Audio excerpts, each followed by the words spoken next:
안녕하세요. 개인 투자자분들의 멘토 프로페서 킹입니다.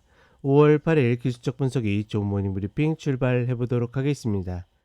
자, 우리가 대체적으로 이 모닝 브리핑에서는 지수에 대한 이야기, 즉 방향성부터 어떤 기술적인 흐름에 대해서 이야기를 많이 드리고 있죠. 그러니까 지수라는 것은 다른 거 없이 종목들의 합을 이야기합니다. 근데 이 지수가 굉장히 어떻게 보면 중요한 것 중에 하나가 시장의 전체적인 방향성을 나타내는데, 예를 들어서 우리 시장처럼 작고 세력들이 지수를 기반으로 해 가지고 컨트롤하는 시장에 있어서는 이 지수의 움직임이 굉장히 중요합니다. 왜냐하면 세력들의 의도를 어느 정도 파악하고 우리가 이 시장에 있으면서 과연 이제 지수의 흐름을 가지고 확률이 높은 전략을 선택할 것인지, 아니면 지수와 가급적이면 좀 개별적인 전략을 따를 것인지, 뭐 이런 것들을 고민하게 되는데, 최근 같은 경우에는 지수랑 조금 비껴 있는 그런 전략을 조금 더 선호하는 편이고, 그런데 미국 같은 경우에는, 그러니까 물론 이제 지수라는 것을 컨트롤하는 세력들이 없지는 않겠지만 워낙 크고 방대하기 때문에 이것들을 인위적으로 컨트롤하기 어렵다라는 거죠. 그러니 종목들의 합이라는, 즉 지수 본연의 움직임을 굉장히 어떻게 보면 잘 표현하고 있는 게 미국 시장이라고 보고 있고, 다만 이런 시장이 그 예측에 있어서 조금은 더 어렵고 난이도가 높은 것이, 예를 들어서 지수의 흐름은 하방으로 꺾여져 있는데 종목들이 버티다 보니까, 혹은 종목들이 개별 실적이 좋은 흐름이 나오면서 뭐 분위기를 갑자기 반전시킨다라든지 이런 모습이 있다 보니까, 어떻게 보면 미국 지수가 미국의 어떤 뭐 다우는 이제 워낙 이제 개수가 적으니까 좀 애매하다를 보고 있고, 나스닥이나 S&P가 어떻게 보면 지수다운 지수가 아닐까. 그래서 너무나 당연하게도 제가 종목들의 합이라는 이야기를 써놨죠. 그런 흐름들이지 않을까라고 생각을 합니다.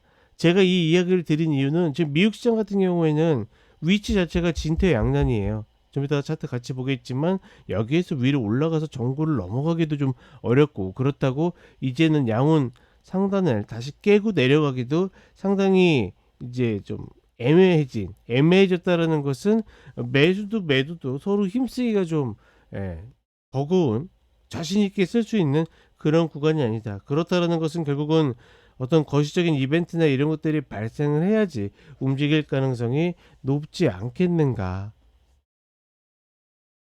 결국 이렇게 길게 이야기하는 이유는 뭐냐면, 미국 시장이 변곡은 변곡인데 지금 위로 변곡인지 아래로 변곡인지는 조금은 애매하다. 그러니 우리 매수 플레이 입장에서는 지금 뭐만 조심하면 되겠습니까? 뭐만 조심하면 돼요. 조정. 그렇죠? 흔히 이야기하는 조정, 꺾임, 하락, 이것만 주의하면 된다는 관점으로 봤을 때는 나스닥이 양원 상단만 깨지지 않으면 알아서 움직이겠구나 라고 생각하고, 만약에 양원 상단이 깨지게 되면 조심해야 되는구나 라고만 인지하면 되지 않을까, 뭐 이렇게 생각을 합니다. 조금 길게 이야기 드렸지만 결론은 이거고, 이렇게 길게 이야기 드린 이유는 이렇게 생각한 이유에 대해서 이야기 드린 거고, TMF 같은 경우에는 제가 이 큰 틀에서 봤을 때는 55불 아래에 그냥 매수하고 있으면 돼요. 근데 단기적으로도 저점이 확인됐기 때문에 45불 아래에 좋은 자리를 알았는데 추격할 필요 없다라고 보고 있고, 다만 중장기적 매집하시는 분들은 뭐 상관없습니다. 계속 매집해도 되는데, 단기 매매자 분들은 이제 와서는 추격하는, 그러니까 48불 위에서는 추격할 이유는 없다, 이렇게 인지하시면 되겠고, 한국 시장 같은 경우에는 어제 뭐 외국인들이 또다시 프로그램 비차익으로 밀고 들어오는데, 재밌는 거는 예전에는 그냥 매수하는 어떤 선물의 양과 그 현물의 매수량이 비슷했다라 그러면, 어제는 압도적으로 선물의 매수량이 컸죠. 그 이유는 제가 봤을 때는 크게 두 가지 있다고 생각합니다. 계속 반복되는 학습 효과로 외국인들도 서로의 학습 효과가 있어가지고 이제는 그런 것들을 추종하는 흐름들을 다 같이 어떻게 보면 눈치챈 거죠. 그런 흐름들이 좀 더 붙는 게 아닐까 싶고, 두 번째로는 미국 시장이 그렇게 크게 조정을 받을 이유가 없다라고 판단할 수도 있겠다. 따라서 뭐 우리가 저렇게 올라간다고 해서 지금 자리에서 막 줄기차게 코스피를 따라붙을 건 아니기 때문에, 뭐 저렇게 움직이면 그냥 그렇겠구나라고 생각하시면 되고, 우린 다른 거 없이 2782가 점점 가까워지면 시장도 또다시 슈팅의 그러니까 상단의 슈팅의 고점에 가깝겠구나라고 인지하시면 될 것 같습니다. 자, 그럼 차트 간단하게 보도록 하겠습니다. 자, 나스닥 선물 30분 흐름인데 점점 이제 다시 눕고 있죠. 이 자리에서 전고를 돌파하느냐, 다시 꺾여서 이탈해서 내려가느냐, 이 갈림길에 놓여져 있다라고 보고 있고, 전반적으로 종목들 움직임은 그렇게 나쁘지 않다라고 봅니다. 뭐 대놓고 막 장대 음봉으로 툭툭 맞고 이런 흐름들보다는 밀려도 다시 꼬리를 달고 이런 흐름들이 좀 더 많다. 그리고 나스닥 일봉 흐름인데, 결국은 이 흐름에서 다시 전고를 돌파하느냐, 양원 상단을 다시 깨느냐, 뭐 이런 갈림길에 놓여져 있다라고 보고 있고, 다만 이거 깨고 올라간다라고 해서 막 쭉쭉 뻗어 올라갈 가능성보다는 올라가도 지지부진할 가능성이 높고, 다만 꺾이게 되면 속도감 있게 꺾일 가능성이 높기 때문에 매수 플레이 입장에서는 다른 거 없이 저 상단이 깨지게 되면 조심한다, 뭐 이 정도로만 인지하시면 될 것 같고, S&P 500도 뭐 마찬가지의 관점의 자리이다.